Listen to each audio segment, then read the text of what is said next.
Vangani chemist and druggist welfare असोसिएशनच्या अध्यक्षपदी साई सेवा हॉस्पिटलचे व्यवस्थापक तथा साई सेवा मेडिकलचे सर्वेसर्वा प्रदीप सावंत यांची बिनविरोध तर चेअरमनपदी किशोरभाई शेलार यांची फेरनिवड करण्यात आली आहे। नुकताच Vangani chemist and druggist welfare असोसिएशनची नवीन कार्यकारिणीची निवड जाहीर करण्यात आली आहे। यंदाची ही निवड बिनविरोध झाली असून वर्ष 2026 ते 2029 या कार्यकाळासाठी नवीन कमिटी स्थापन करण्यात आली आहे। केमिस्ट असोसिएशन ठाणे डिस्ट्रिक्ट संलग्न Vangani chemist and druggist welfare असोसिएशनच्या नवीन कार्यकारिणीच्या निवडीकरता नुकताच बैठक पार पडली।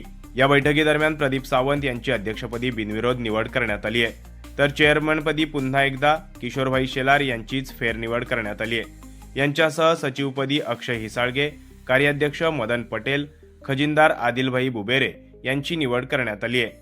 यावेळी वांगणी आणि परिसरातील रुग्णांना आवश्यक पुरेसा औषध साठा उपलब्ध होऊन औषधांबाबत कोणतीही गैरसोय अथवा तुटवडा होणार नाही याची काळजी घेतली जाईल, असं Vangani chemist and druggist welfare असोसिएशनच्या नवनियुक्त पदाधिकाऱ्यांनी सांगितलं। या निवडीनंतर नवनियुक्त पदाधिकाऱ्यांचे अभिनंदन करत त्यांना शुभेच्छा देण्यात आल्या। दरम्यान या बैठकीसाठी केमिस्ट असोसिएशन ठाणे डिस्ट्रिक्ट अध्यक्ष दिलीप देशमुख, खजिनदार advocate Ganesh Shelke, Vangani chemist and druggist welfare असोसिएशनचे चेअरमन किशोरभाई शेलार यांच्यासह सर्व सभासद देखील उपस्थित होते।